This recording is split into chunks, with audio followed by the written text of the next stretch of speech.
2.500 orang OTG. Pasti ada berkat di balik musibah ini. Kenapa nak? Kenapa? Kok nangis? Pak Gito. Ayo Pak, gocapan. Gratisan wae sing ana. Di dalam kehidupan itu ada keseimbangan. GKI Taman Majapahit ini loh Pak. Ya, temen tuturane. Bu Gito, permisi. Bu Gito, permisi. Wah repot-repot Wendang ini. Gimana Wendang? Kabarnya nih selama 3 bulan tidak ke gereja ini gimana? Untung lah ada Pak Tono.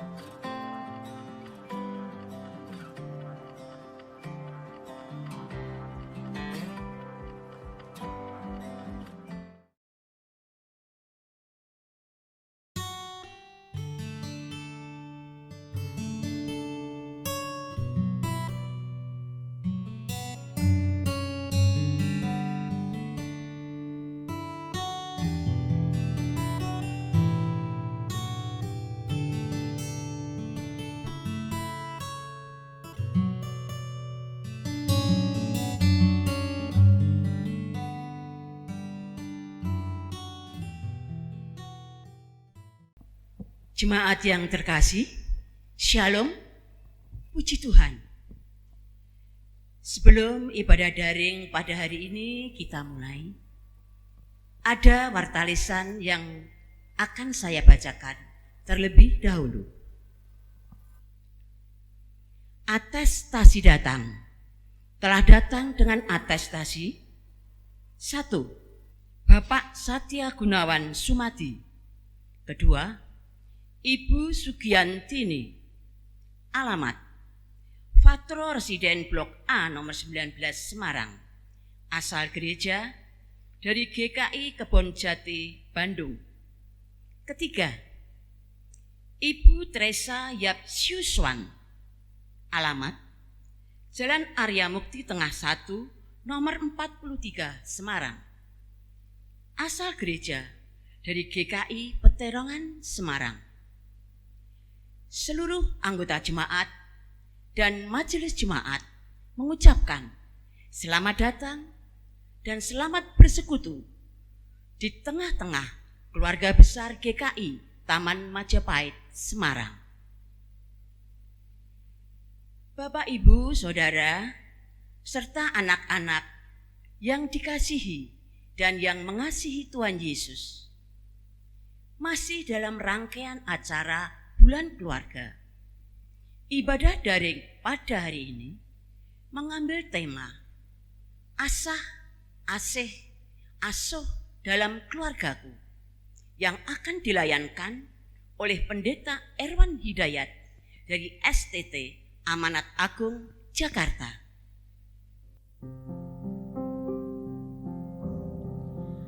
Yesaya 45 ayat 5 hingga ayat yang ke-7 berkata demikian. Akulah Tuhan dan tidak ada yang lain. Kecuali aku tidak ada Allah. Aku telah mempersenjatai engkau sekalipun engkau tidak mengenal aku. Supaya orang tahu dari terbitnya matahari sampai terbenamnya bahwa tidak ada yang lain di luar aku. Akulah Tuhan dan tidak ada yang lain, yang menjadikan terang dan menciptakan gelap, yang menjadikan nasib mujur dan menciptakan nasib malang. Akulah Tuhan yang membuat semuanya ini.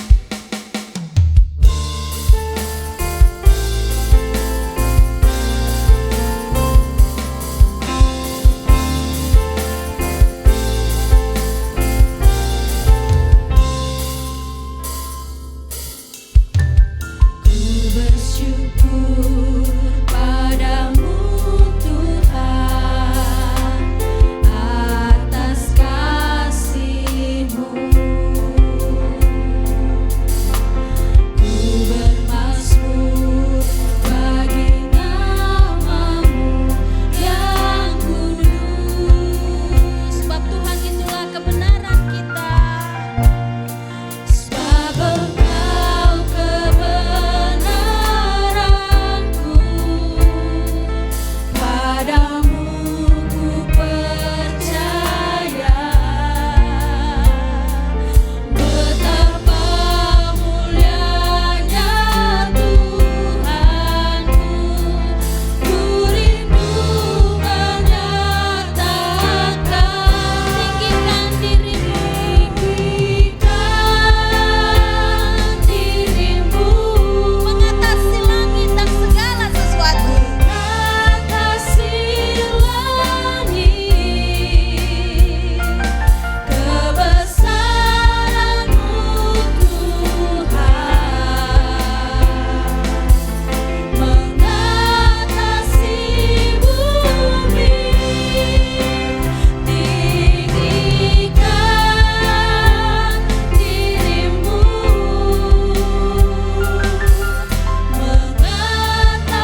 Ibadah pada hari ini berlangsung di dalam nama Allah Bapa, Anak, dan Roh Kudus.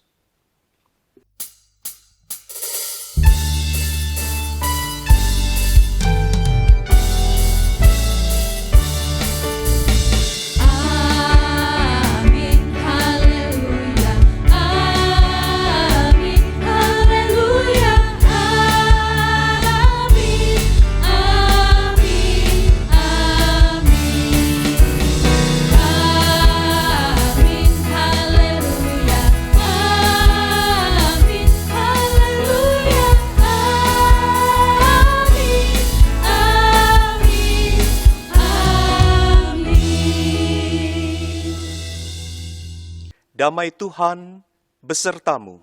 Dan besertamu juga. Bapak, Ibu, Saudara yang terkasih, anak-anak yang saya kasihi di dalam Tuhan. Jikalau kita ditanya hari ini, dengan cara apakah Tuhan menyatakan bahwa Tuhan itu mengasihi Bapak, Ibu, Saudara, dan anak-anak semua? Tentu kita akan bisa menceritakan banyak hal. Nah, anak-anak, ada seorang anak kecil ketika ditanya oleh seorang pendeta, "Kamu tahu gak Tuhan mengasihi kamu?" Dan anak itu menjawab, "Tahu." "Tahu dari mana?" kata pendeta itu. "Saya ketika lihat pagar di depan rumah saya tahu Tuhan mengasihi saya." "Loh, kenapa?" kata pendeta itu. "Karena di seberang rumah saya itu ada seekor anjing yang sangat galak. Dan saya tahu dia tidak bisa masuk ke halaman rumah saya, menyerang saya karena ada pagar itu. Jadi setiap kali saya lihat pagar di depan rumah saya tahu Tuhan mengasihi saya." Nah, keluarga-keluarga GKI Taman Majapahit yang terkasih, lagu yang sebentar kita akan nyanyikan ini, PKJ 242 ini dituliskan oleh penulis lagu itu dengan mengatakan bahwa ketika merasakan sinar matahari, merasakan indahnya sinar matahari, saya tahu Tuhan mengasihi saya. Ketika merasakan sejuknya angin yang bertiup, saya tahu Tuhan mengasihi saya. Tentunya setiap anggota keluarga punya pengalaman, tahu Tuhan mengasihi dia dengan cara apa. Nah, kita akan nyanyikan lagu ini, Seindah Siang Disinari Terang. Kita nyanyikan bait yang pertama dan bait yang kedua. Lalu nanti ada interlude yang agak panjang, di mana waktu itu kita akan pakai untuk bercerita. Ya, anak-anak bercerita kepada papa mama, "Aku tahu Tuhan mengasihi aku ketika aku belajar dan mama ada di sampingku menemani aku. Aku tahu Tuhan mengasihi aku ketika aku berjalan-jalan, lalu kemudian aku melihat satu pemandangan yang indah." Demikian juga orang tua, papa mama akan bercerita yang sama. Kemudian kita akan nyanyikan kembali bait yang pertama. Kita akan mengatakan, Tuhan mengasihi kita dengan berbagai cara. Berbeda-beda tidak apa, yang penting Tuhan mengasihi kita. Seindah siang disinari terang.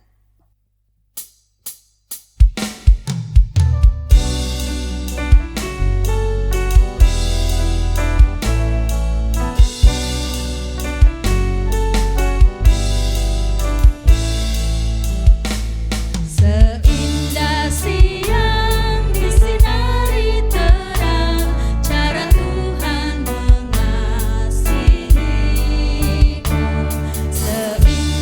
petang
Keluarga-keluarga GKI Taman Majapahit yang terkasih, kita tahu dengan banyak cara Tuhan menunjukkan kasih-Nya kepada kita.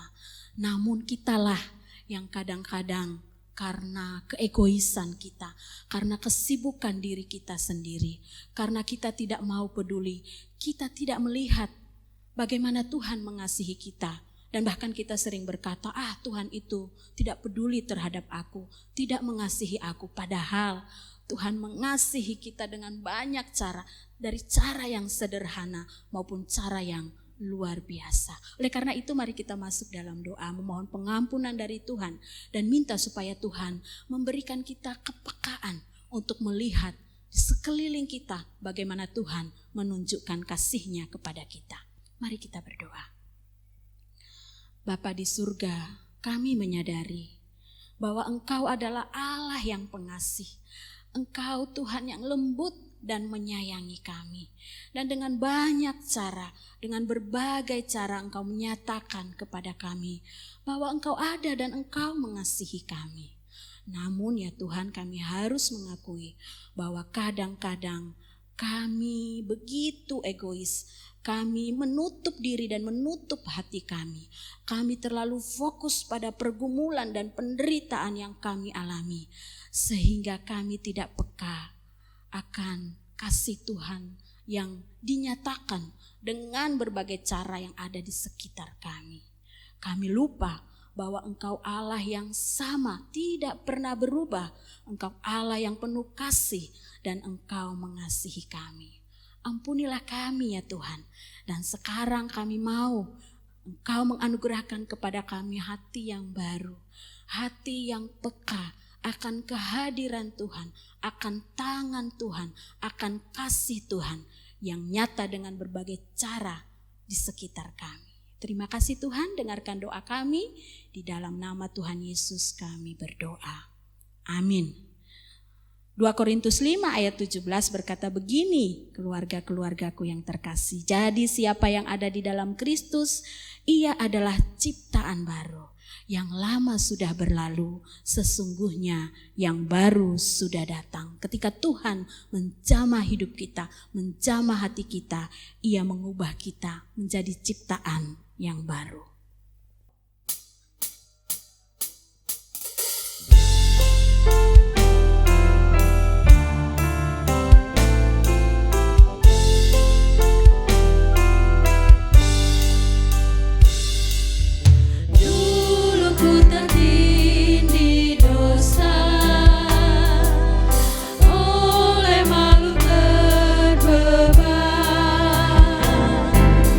Tangan Yesus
Saudara-saudara, marilah kita siapkan hati kita untuk menerima pemberitaan firman Tuhan. Mari kita berdoa. Bapa di dalam surga, kami bersyukur karena hari ini kami mendapat kesempatan untuk kembali beribadah kepadamu.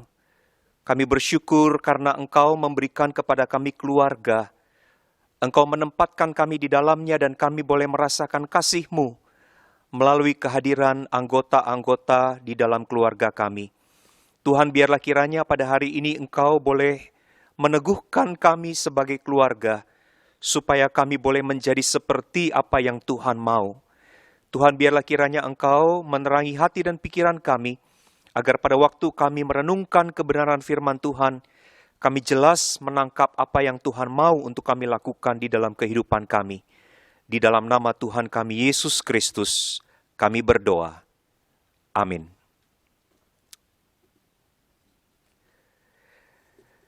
Saudara-saudara, bacaan dari kitab Injil terambil dari dalam Injil Matius patsalnya yang ke-22, ayatnya yang ke-15 hingga ayatnya yang ke-22. Injil Matius patsalnya yang ke-22, ayatnya yang ke-15 hingga ayat yang ke-22. Kemudian, pergilah orang-orang Farisi. Mereka berunding bagaimana mereka dapat menjerat Yesus dengan suatu pertanyaan.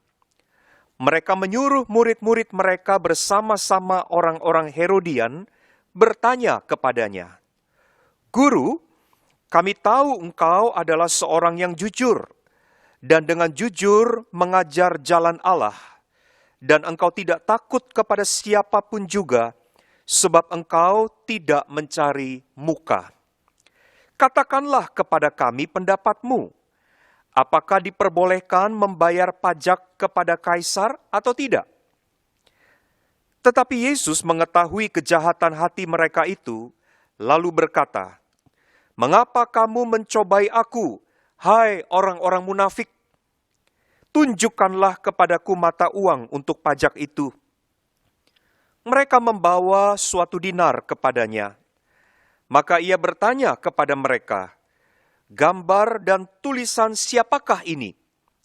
Jawab mereka, "Gambar dan tulisan Kaisar." Lalu kata Yesus kepada mereka, "Berikanlah kepada Kaisar apa yang wajib kamu berikan kepada Kaisar, dan kepada Allah apa yang wajib kamu berikan kepada Allah." Mendengar itu heranlah mereka dan meninggalkan Yesus, lalu pergi. Bapak, Ibu, dan saudara-saudara yang dikasihi oleh Tuhan Yesus, warga lanjut usia serta anak-anak dan rekan-rekan kaum muda yang saya kasihi, saudara-saudara, seorang penulis buku yang bernama Robert Mulholland Jr. Dia pernah berkata bahwa setiap tindakan yang dilakukan, setiap tanggapan yang diberikan, setiap dinamika hubungan, setiap pemikiran yang dipertahankan, setiap emosi yang dilepaskan, semuanya itu merupakan arena-arena kecil di mana sedikit demi sedikit kita dibentuk untuk menjadi sesuatu. Kehidupan pada dasarnya adalah pembentukan. Saudara-saudara, apa yang mau dikatakan oleh Robert Mulholland Jr. ini? Dia mau berkata bahwa kehidupan kita dimanapun juga adalah media di mana kita dibentuk menjadi diri kita seperti kita pada hari ini. Saudara, ada begitu banyak konteks pembentukan di dalam hidup ini. Salah satunya adalah keluarga. Tetapi juga ada konteks-konteks yang lain. Sekolah, tempat bekerja, lingkungan pergaulan kita, itu akan membentuk kita menjadi kita seperti adanya pada hari ini. Saudara, salah satu hal yang sangat penting yang mau ditekankan oleh Robert Mulholland adalah bahwa keluarga merupakan pusat pembentukan yang utama dan yang pertama di dalam kehidupan seseorang. Saudara dan saya menjadi kita sebagaimana adanya kita pada hari ini tidak lepas dari bagaimana kita dibentuk di tengah-tengah keluarga kita. Oleh sebab itu, saudara-saudara, tema kita pada hari ini, saudara-saudara, di dalam ibadah pada hari ini yaitu asah, asih, dan asuh di dalam keluargaku, juga mau mengatakan yang sama. Bahwa sesungguhnya di dalam kehidupan keluarga kita, kita mengalami pembentukan, kita diasah, kita mengalami kasih, dan kita mengalami pengasuhan yang membuat kita bisa menjadi seperti kita pada hari ini. Saudara-saudara, ketika kita berbicara hal yang pertama mengenai asah, keluarga adalah tempat untuk mengasah. Saudara-saudara, asah itu artinya atau diidentikan maknanya dengan mendidik atau mengajar. Seperti kita mau mengasah sebilah pisau, saudara-saudara, supaya pisau itu menjadi tajam, demikianlah keluarga adalah tempat di mana kita itu dibentuk, dididik, diajar, supaya menjadi lebih tajam. Untuk kita bisa melakukan fungsi-fungsi, tugas-tugas yang semestinya harus kita lakukan. Saudara-saudara, hari ini kita membaca satu bagian Alkitab yang ditulis oleh Rasul Paulus di dalam surat kepada jemaat di Tesalonika. Saudara-saudara, Paulus dan kawan-kawannya mengucap syukur kepada Allah karena jemaat di Tesalonika. Di dalam ayat yang tadi kita baca dikatakan bahkan mereka menyebut jemaat di Tesalonika itu di dalam doa-doa mereka. Saudara, mengapa Paulus dan kawan-kawan ini mengucap syukur ketika mereka mengingat jemaat Tesalonika?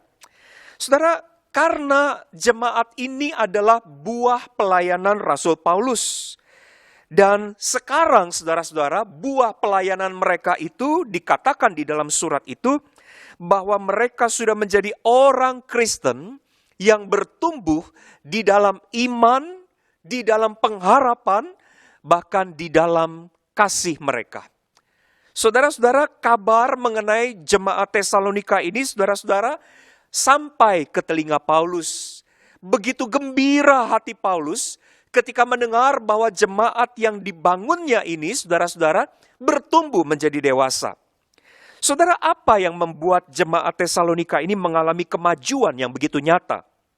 Kalau kita melihat di dalam bagian tadi, saudara-saudara, dikatakan bahwa mereka sudah menerima Injil. Saudara, rupa-rupanya pemberitaan Injil yang dilakukan oleh Paulus dan kawan-kawan, itu menjadi satu fondasi, menjadi satu dasar bagi pertumbuhan iman, bagi pengharapan mereka, dan bagi kasih mereka yang sekarang mereka lakukan di dalam kehidupan mereka.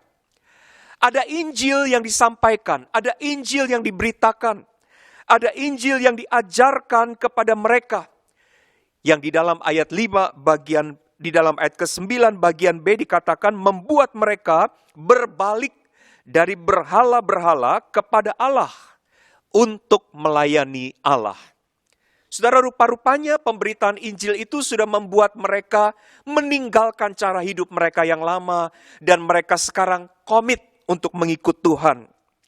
Saudara-saudara, Paulus dan kawan-kawannya dicatat di dalam ayat ke-5 bagian B, bekerja di tengah-tengah mereka dan untuk mereka. Saya percaya saudara-saudara, kemajuan jemaat Tesalonika tidak bisa dilepaskan dari kerja keras Rasul Paulus bersama dengan kawan-kawannya. Paulus dan kawan-kawannya juga mengajar ternyata bukan hanya dengan kata-kata. Kalau kita membaca saudara-saudara di dalam bagian tadi, Paulus mengatakan bahwa jemaat Tesalonika sudah menjadi pengikut, peniru. Saudara-saudara, rupa-rupanya Paulus mengajar mereka melalui keteladanan.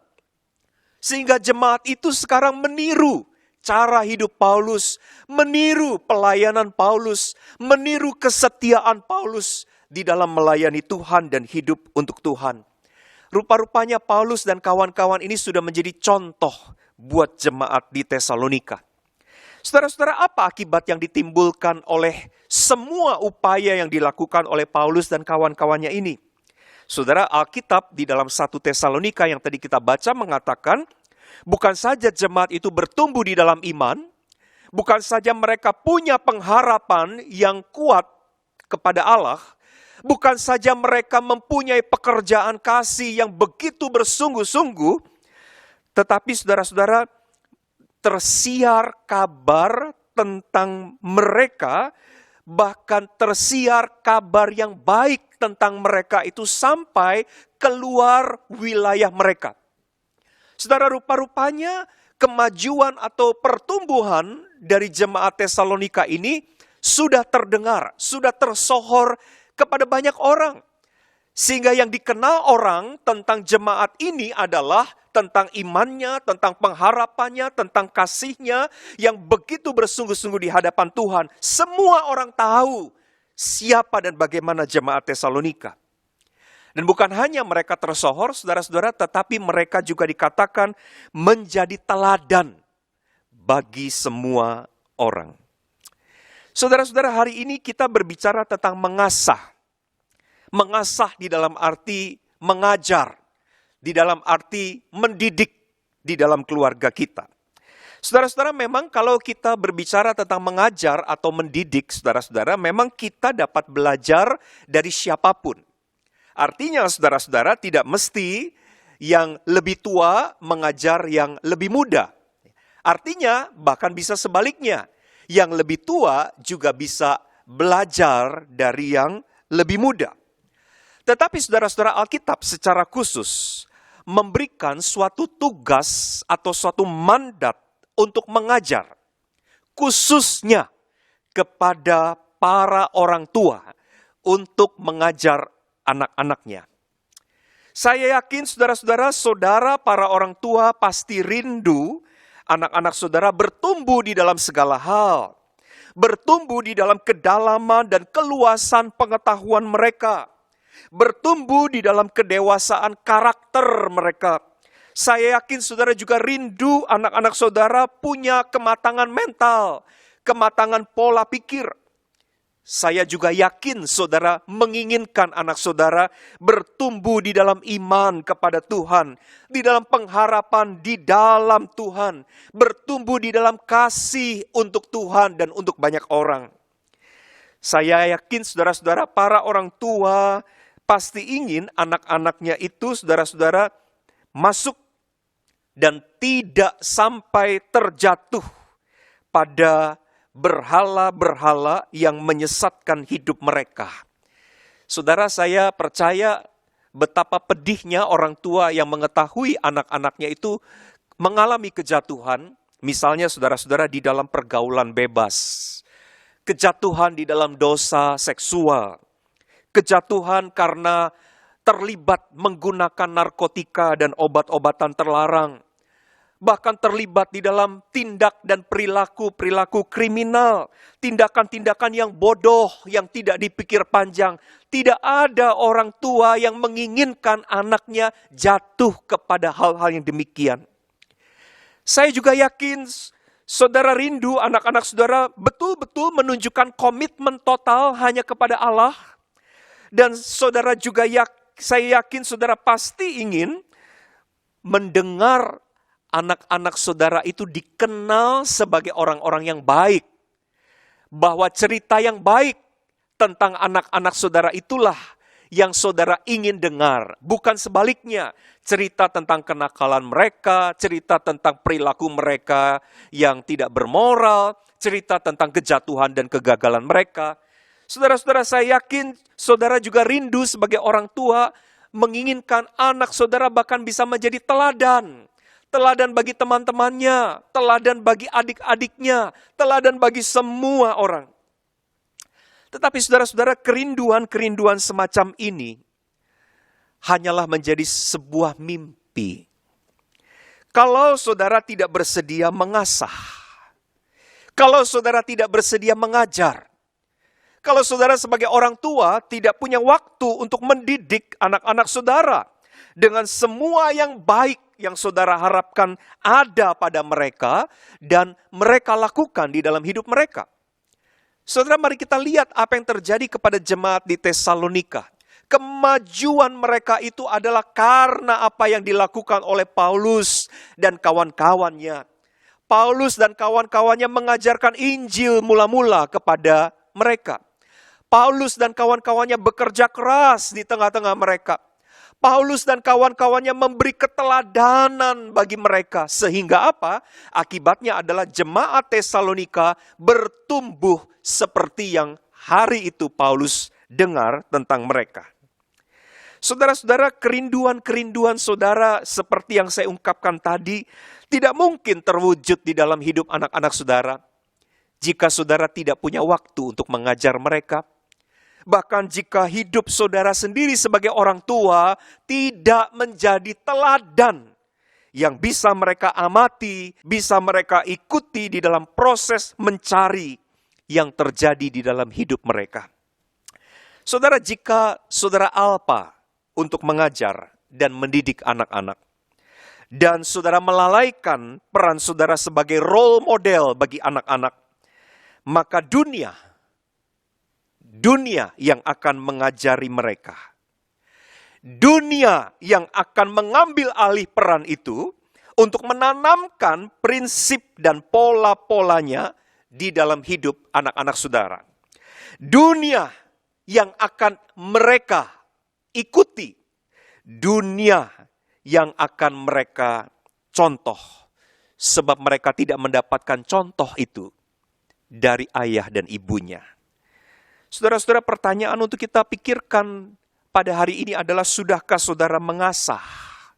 Sudahkah saudara mengajar, mendidik anak-anak saudara, sehingga mereka seperti sebuah pisau yang terus diasah, atau seperti mata panah yang terus diasah, dipertajam, maka anak-anak itu laksana anak panah yang siap untuk dilesatkan ke masa depan, menuju kepada sasaran yang tepat.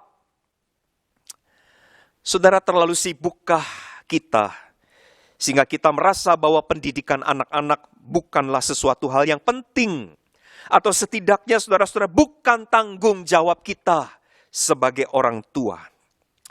Saudara, maka tidak heran saudara-saudara begitu banyak orang tua yang ternyata di masa pandemi ini terlihat gagap di dalam mengajar atau mendidik anak-anaknya. Saudara-saudara, di masa ketika anak-anak itu harus belajar dari rumah, banyak orang tua, banyak ibu, banyak ayah yang ternyata kewalahan, merasa tidak sanggup untuk mengajar, untuk mendidik anak-anaknya. Banyak orang tua tidak sabar, tidak telaten, ingin menyerah, dan ingin cepat-cepat mengembalikan anak mereka itu ke sekolah di bawah tanggung jawab orang lain, yaitu para guru-guru.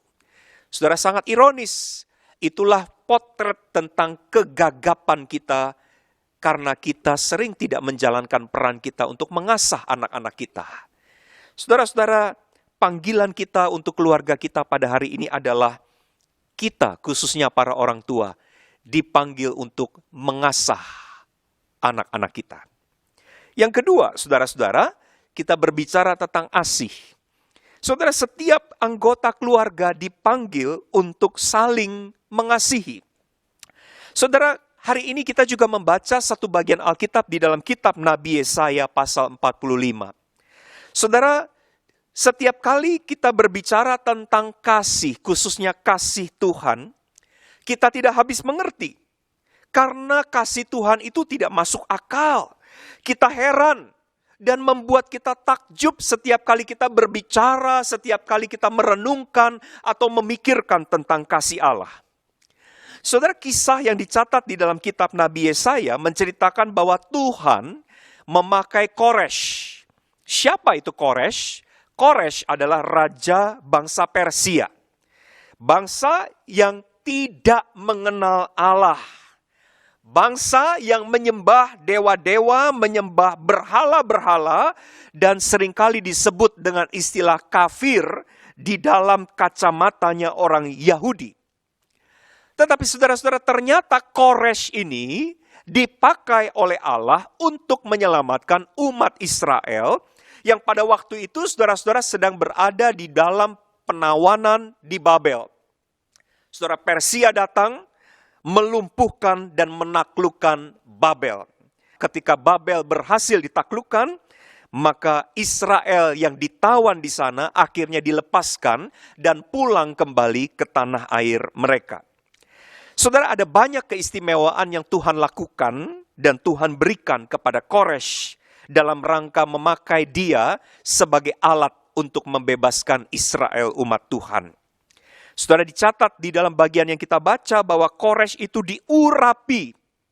Saudara, kita tahu pengurapan itu hanyalah untuk orang-orang khusus, yaitu orang-orang yang dipanggil Allah dan dipakai Allah untuk satu tugas, untuk sebuah jabatan tertentu. Misalnya, kalau kita ingat di dalam Perjanjian Lama, pengurapan itu diberikan kepada Daud ketika dia diangkat menjadi raja.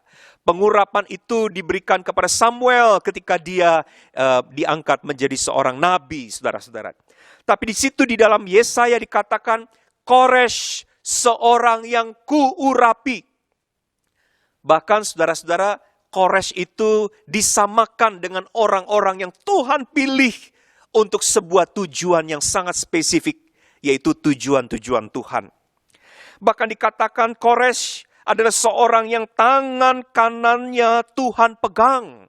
Tuhan menuntun, Tuhan memimpin hidupnya.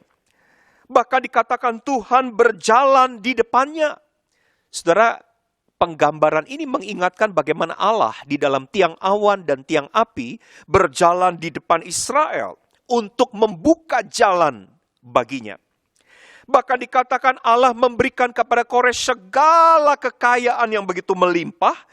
Dan Allah memanggil Koresh dengan namanya. Artinya ada pengenalan Allah secara personal.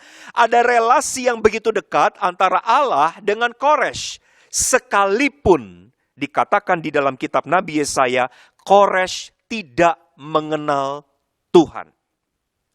Saudara, kita melihat lagi-lagi kasih Allah dinyatakan tanpa syarat, unconditional.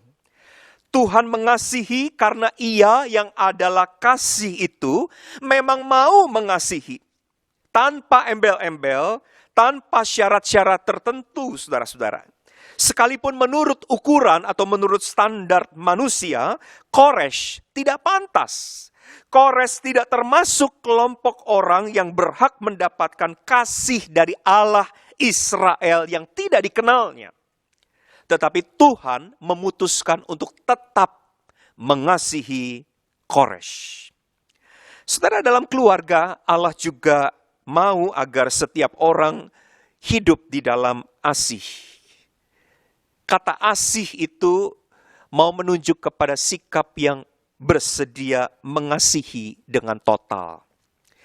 Mungkin, saudara-saudara, ada orang-orang di dalam pandangan kita yang tidak layak untuk dikasihi, mungkin karena mereka sudah pernah melakukan kesalahan yang membuat kita mengalami luka dan membuat kita merasa sakit yang begitu besar. Mungkin orang itu melalui kata-katanya pernah menyakiti hati kita. Melalui perbuatannya, saudara-saudara telah membuat saudara menjadi tawar hati. Dan kita merasa orang semacam itu tidak layak untuk kita kasihi. Saudara, tetapi siapa di antara anggota keluarga yang tidak pernah melakukan hal-hal semacam itu? Saya percaya suami pernah melakukan hal itu kepada istrinya dan sebaliknya. Istri juga pernah melakukan hal seperti itu, menyakiti suaminya. Siapa di dalam keluarga yang tidak pernah melakukan hal ini? Orang tua pernah menyakiti anak-anaknya. Tetapi sebaliknya anak-anak juga pernah menyakiti hati orang tuanya. Kita semua, saudara-saudara, yang lemah dan rapuh ini berpotensi bukan saja menjadi korban, tetapi kita berpotensi untuk menjadi pelaku, yaitu orang-orang yang di dalam kelemahan pernah berbuat salah, pernah punya kelemahan yang menyakiti anggota keluarga kita. Saudara, hari ini Tuhan mau kita kembali. Hari ini Tuhan mau kita kembali kepada kasih yang semula. Kasih yang melahirkan keluarga kita ini. Tidak ada orang yang tidak pantas dikasihi. Sekalipun mungkin suami kita, istri kita pernah bersalah kepada kita. Sekalipun mungkin anak-anak pernah menyakiti hati kita. Sekalipun mungkin orang tua pernah membuat tawar hati kita, anak-anak. Tidak ada orang yang tidak pantas dikasihi.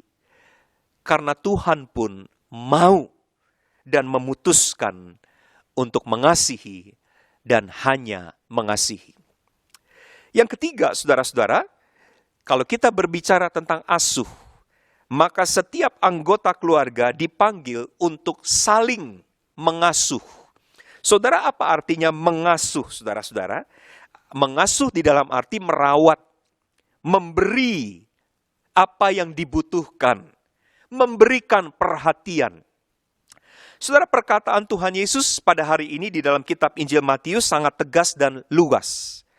Kalau dikatakan oleh Tuhan Yesus, berikanlah kepada kaisar apa yang wajib kamu berikan kepada kaisar. Dan kepada Allah, apa yang wajib kamu berikan kepada Allah. Artinya Tuhan Yesus mau berkata, berikanlah kepada tiap pihak apa yang menjadi haknya. Dan jangan kita melalaikan tugas, kewajiban kita dalam memenuhi hak orang lain. Saudara, berbicara tentang hak dan kewajiban, kita lebih suka melekatkan hak itu pada diri kita. Dan melekatkan kewajiban itu pada diri orang lain. Jarang sekali saudara-saudara kita melakukan yang sebaliknya. Yaitu melekatkan kewajiban pada diri kita dan melekatkan hak pada diri orang lain. Itulah sebabnya saudara-saudara banyak orang yang hanya tahu menuntut haknya sendiri, menuntut haknya dipenuhi, menuntut haknya itu diperhatikan, sementara menuntut pihak lain untuk memenuhi kewajiban mereka, memenuhi hak yang harusnya aku terima. Tetapi apa yang dikatakan Tuhan Yesus pada hari ini sangat jelas. Berikanlah kepada pihak yang lain apa yang menjadi hak mereka. Jangan melalaikan kewajiban kita untuk memenuhi hak pihak lain. Dan hukum ini saudara-saudara juga berlaku di dalam keluarga.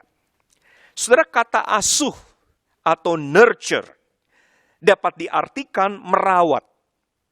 Seperti seorang merawat seorang anak. Di dalam merawat itu, anak itu pasti akan diberikan apa yang dibutuhkan. Makanan, pakaian, perlindungan, kasih sayang, dan lain sebagainya. Kalau dipakai kata asuh, itu berarti saudara-saudara tiap anggota keluarga dipanggil untuk mengingat dan menyadari bahwa anggota keluarga kita yang lain itu punya kebutuhan yang harus kita penuhi. Punya kebutuhan yang wajib aku perhatikan. Saudara, banyak anak muda, saudara-saudara, pada hari ini hanya tahu tentang orang tuanya harus memenuhi kebutuhan-kebutuhan saya. Pendidikan, uang, barang-barang, pakaian, gadget, dan lain sebagainya, saudara-saudara. Tetapi berapa banyak teman-teman kaum muda, remaja, dan para pemuda, berapa banyak saudara-saudara orang-orang muda yang berpikir bahwa orang tuaku juga punya kebutuhan. Orang tuaku juga butuh untuk diperhatikan, butuh waktuku, butuh kehadiranku, butuh kebersamaan denganku. Saudara-saudara, berapa banyak anak-anak yang sudah bekerja, yang ingat papa mamanya, yang ingat kakek neneknya. Sebetulnya orang tua, papa mama, kakek nenek kita, saudara-saudara, bukan cuma butuh uang yang kita sisihkan dari gaji kita setiap bulan yang kita berikan kepada mereka. Tetapi mereka juga butuh kehadiran kita, mengunjungi mereka, atau sekedar menelpon mereka, menanyakan kabar mereka, memberi perhatian, memberi waktu kita kepada mereka. Sebaliknya saudara-saudara, demikian juga tentang anak-anak. Anak-anak bukan cuma butuh uang untuk sekolah, uang untuk les, uang untuk membeli barang-barang, membeli gadget baru dan lain sebagainya. Anak-anak juga membutuhkan perhatian, membutuhkan kasih sayang, membutuhkan kehadiran kita sebagai orang tua. Saudara, hari ini yang sangat miris adalah ketika melihat kehidupan di tengah-tengah keluarga. Saudara-saudara, banyak orang berkumpul tetapi merasa sepi. Kalau kita melihat, saudara-saudara, khususnya kalau kita melihat kaum lanjut usia misalnya, hari ini salah satu ciri yang sangat jelas yang mewarnai kehidupan para lanjut usia adalah mengalami kesepian di hari tua. Kesepian bukan karena tidak ada anak, menantu, dan cucu di dalam rumah. Ada. Anak, menantu, cucu ada di rumah, tinggal serumah. Berkumpul di dalam satu ruangan yang sama. Tetapi masing-masing punya kesibukannya. Masing-masing punya urusannya sendiri-sendiri. Kalaupun ada di rumah, punya dunianya sendiri. Dunia di dalam jagat maya yang dimasuki melalui gadget yang ada di dalam genggaman tangan mereka. Saudara, ingat keluarga dipanggil untuk saling asuh. Maka panggilan itu membuat kita ingat apa yang Tuhan Yesus katakan. Berikanlah kepada kaisar apa yang wajib kamu berikan kepada kaisar. Berikanlah kepada Allah apa yang wajib kamu berikan kepada Allah. Berikan kepada anggota-anggota keluarga saudara apa yang mereka butuhkan. Amin. Mari kita satu di dalam doa, saudara-saudara.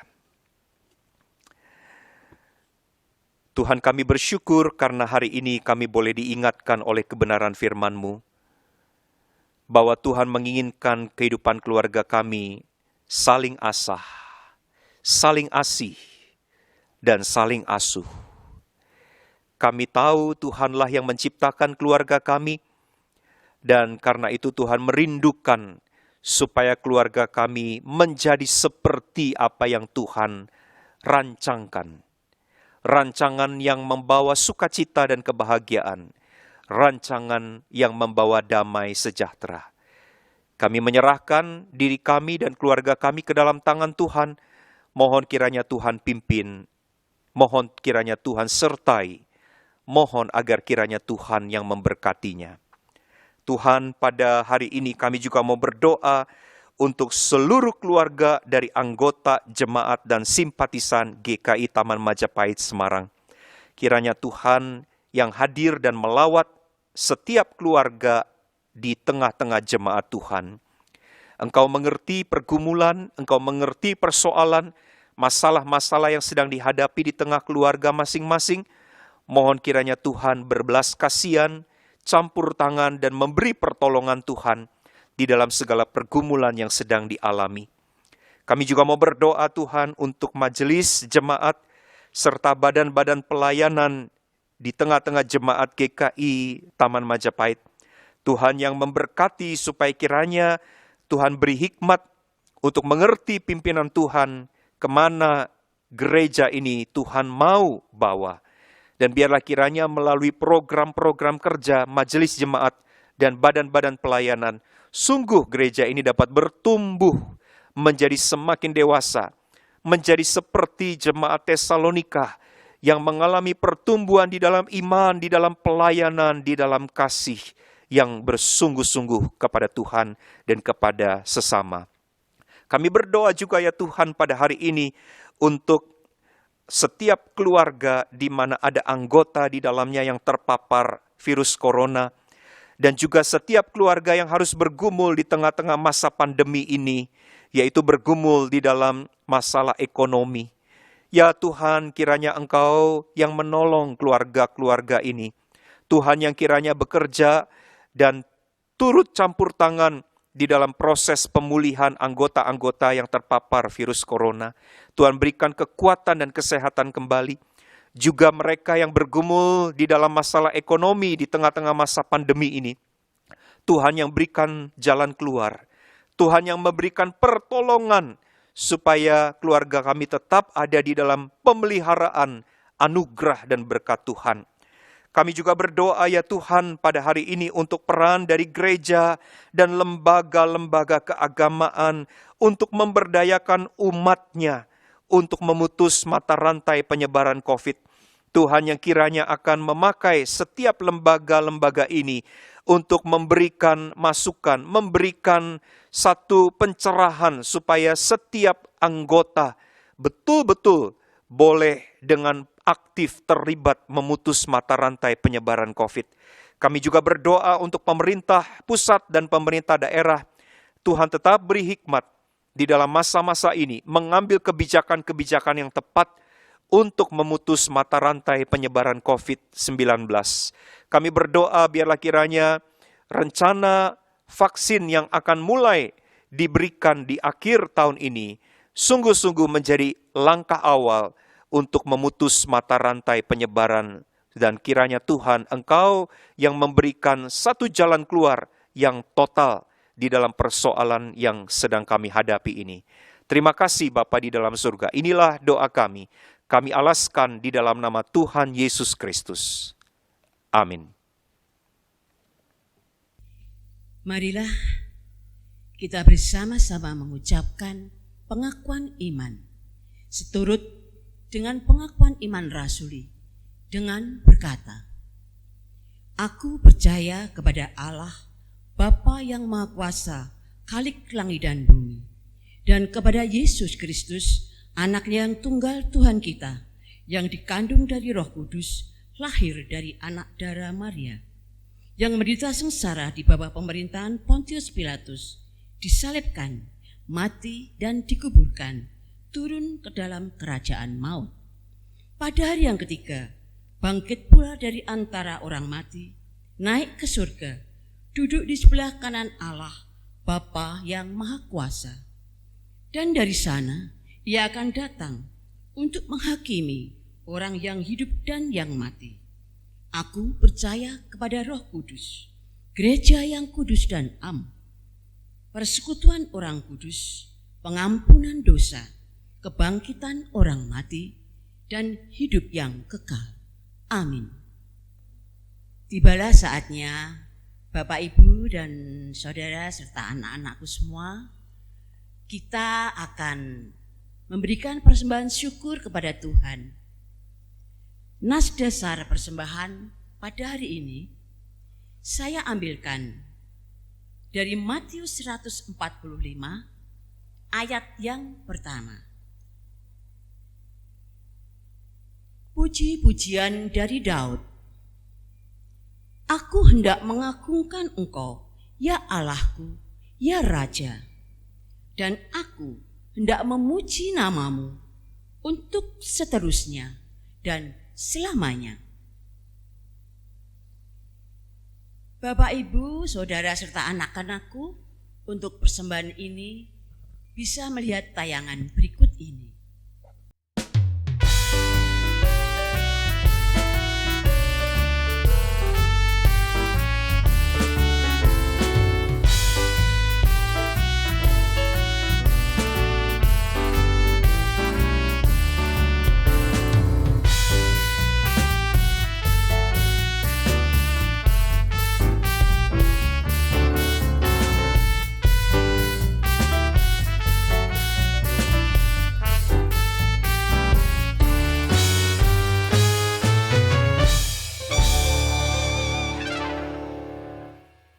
Marilah kita bersama-sama berdoa untuk persembahan kita hari ini.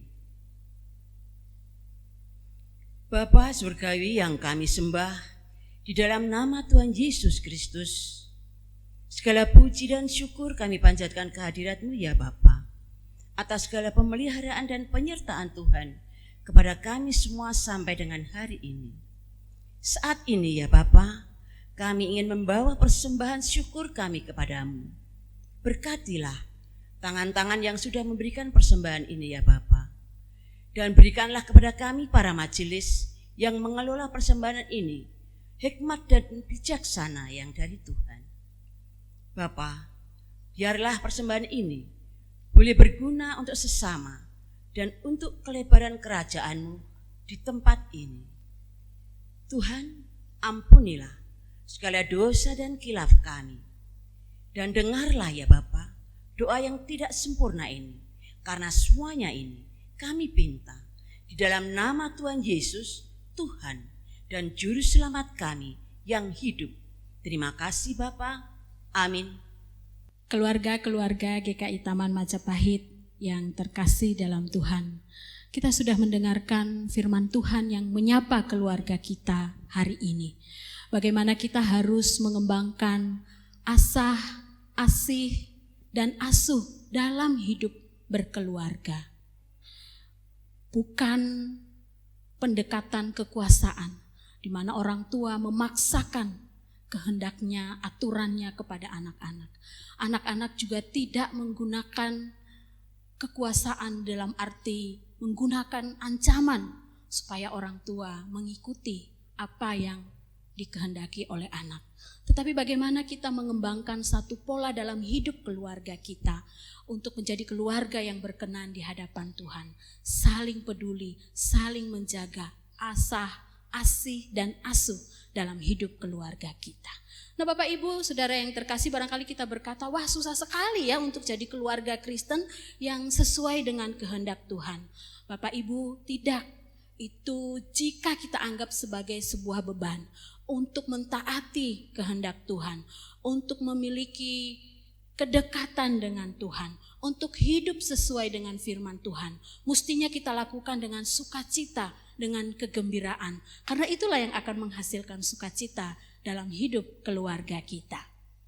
Saya akan mengajak kita untuk menyanyikan lagu ini. Lagu ini mengatakan bahwa kerinduan hati setiap orang dan kerinduan hati kita sebagai keluarga untuk menjadi keluarga yang dekat kepada Tuhan, keluarga yang mengikut Tuhan di sepanjang hidup kita, keluarga yang hidup sesuai dengan firman Tuhan, keluarga yang menjadi milik Tuhan. Lagu ini diciptakan riang Bapak Ibu Saudara yang terkasih dan anak-anak. Kenapa?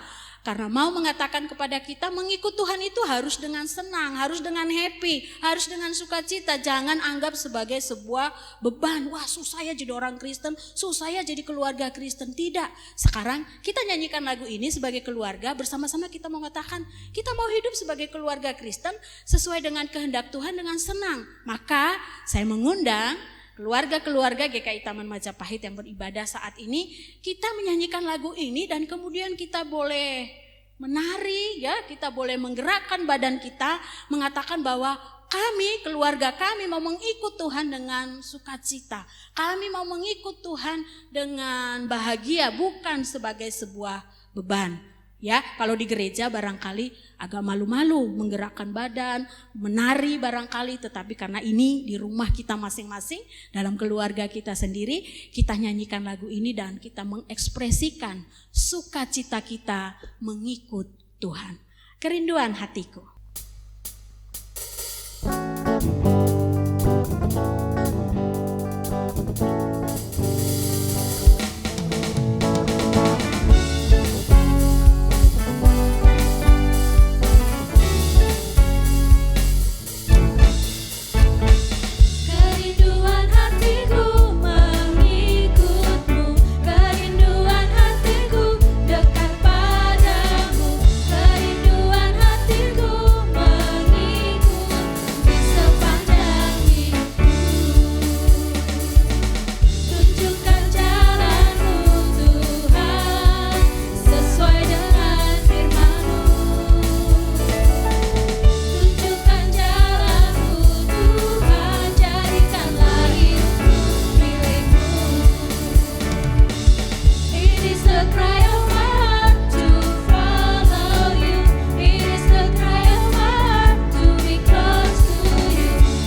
Saudara-saudara yang dikasihi oleh Tuhan Yesus Kristus, marilah kita kembali di dalam kehidupan kita. Marilah kita kembali ke tengah-tengah keluarga kita. Saling mengasah, saling mengasuh, dan saling mengasihi di tengah-tengah keluarga kita masing-masing.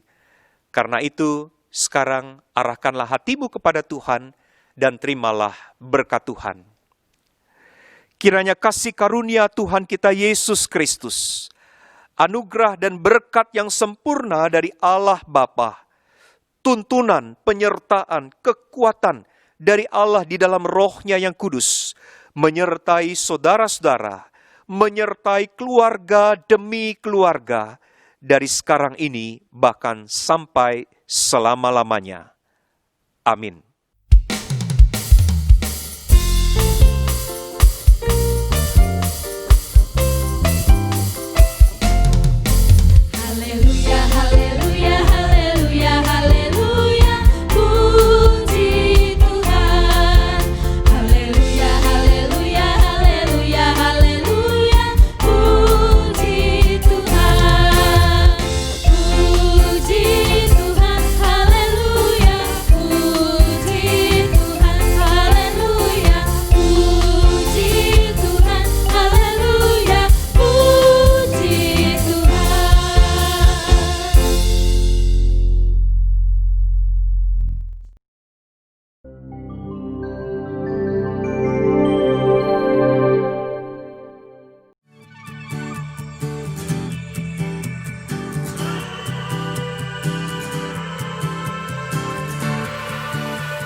Shalom, jemaat dan simpatisan yang terkasih. Seperti kita ketahui saat ini, akibat COVID-19, kita beberapa bulan ini hanya bisa menjalankan ibadah secara online di rumah kita masing-masing. Tentunya setelah sekian lama, kita rindu untuk bisa beribadah kembali secara tatap muka di gereja. Tetapi untuk bisa beribadah di gereja, tentunya kita harus memastikan bahwa pandemi COVID-19 telah membaik. Untuk itu, Majelis Jemaat bersama dengan tim gugus tugas telah mempersiapkan, membentuk protokol kesehatan, syarat-syarat, dan peraturan-peraturan supaya kita bisa beribadah di dalam gedung gereja. Sehingga bila ibadah ini dapat berjalan dengan baik dan lancar, dan kita tetap sehat. Terima kasih, Tuhan Yesus memberkati. Sosialisasi ibadah New Normal GKI Taman Majapahit, Semarang. Adaptasi kebiasaan baru dalam bergereja akan kita lakukan. Di dalam gereja, ada beberapa hal yang perlu kita persiapkan. Penyemprotan disinfektan pada seluruh ruang di gedung dan halaman gereja sesaat sebelum maupun setelah digunakan. Penerapan antrian masuk dan keluar ruang ibadah. Perlengkapan penyambutan jemaat. Penataan ruang ibadah yang aman. Pelaksanaan tata ibadah dan pelayan ibadah sesuai protokol kesehatan. Ibadah onsite nantinya hanya dapat dihadiri 180 orang jemaat, termasuk pelayan ibadah. Ibadah akan dibagi menjadi 2 kali ibadah, yaitu di hari Sabtu pukul 6 sore dan Minggu pukul setengah 9 pagi. Sehingga setiap ibadah hanya dapat dihadiri 90 orang.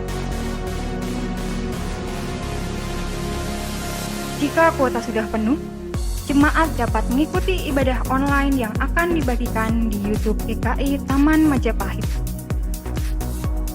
Bagi jemaat yang merasa kurang sehat, kategori usia rentan yaitu berusia di bawah 15 tahun atau di atas 60 tahun, ibu hamil, atau yang memiliki penyakit penyerta, dihimbau untuk tidak beribadah di gereja, namun dapat mengikuti ibadah online. Lalu hal-hal apa saja yang harus jemaat persiapkan sebelum beribadah di gedung gereja? Pastikan bahwa Anda dalam kondisi sehat. Mendaftarkan diri ke pamong wilayah masing-masing sesuai jadwal ibadah tiap wilayah.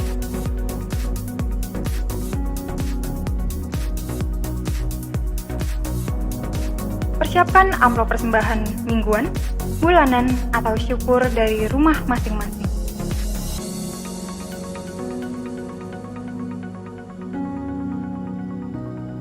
Wajib memakai masker dan memakai face shield jika ada.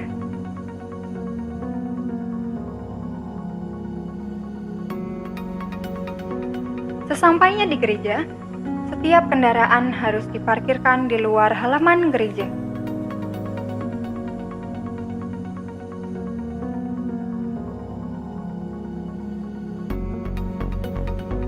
Anda akan disambut oleh petugas ibadah yang akan memastikan bahwa Anda memakai masker.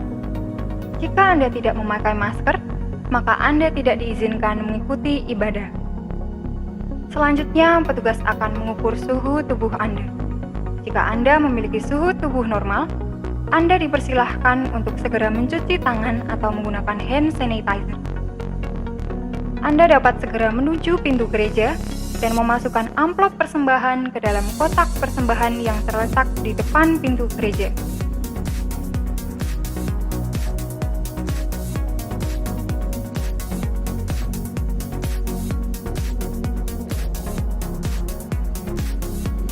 Kemudian petugas penyambut jemaat akan mengarahkan Anda ke kursi yang tersedia dan tetap jaga jarak. Selama ibadah, Anda diwajibkan terus memakai masker, face shield, dan jaga jarak. Akan ada beberapa penyesuaian terkait jumlah pelayan ibadah, jalannya ibadah, serta durasi sesuai aturan aman standar kesehatan.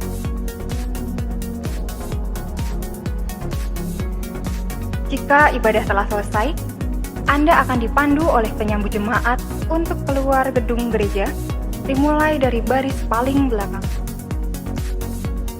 Jemaat dihimbau untuk segera pulang dan tidak terlalu lama beraktivitas di area gereja. Mulai saat ini, area gereja adalah area wajib memakai masker. Setiap komisi yang akan berkegiatan di gedung gereja wajib melakukan standar protokol kesehatan, melakukan absensi, dan melaporkan jadwal kegiatan ke tim gugus tugas New Normal GKI Taman Majapahit. Lalu, kapan ibadah onsite ini akan diselenggarakan? Majelis Jemaat GKI Taman Majapahit belum dapat memastikan kapan diselenggarakannya ibadah bersama di gedung gereja. Majelis Jemaat harus memastikan bahwa kondisi pandemi ini sudah mereda dan dinyatakan aman atau zona hijau untuk dapat dilaksanakannya ibadah onsite. Demikian tata cara ibadah New Normal GKI Taman Majapahit Semarang. Akhirnya, kita harus terus membawa ke dalam doa supaya pandemi ini segera berakhir. Tuhan Yesus memberkati kita semua.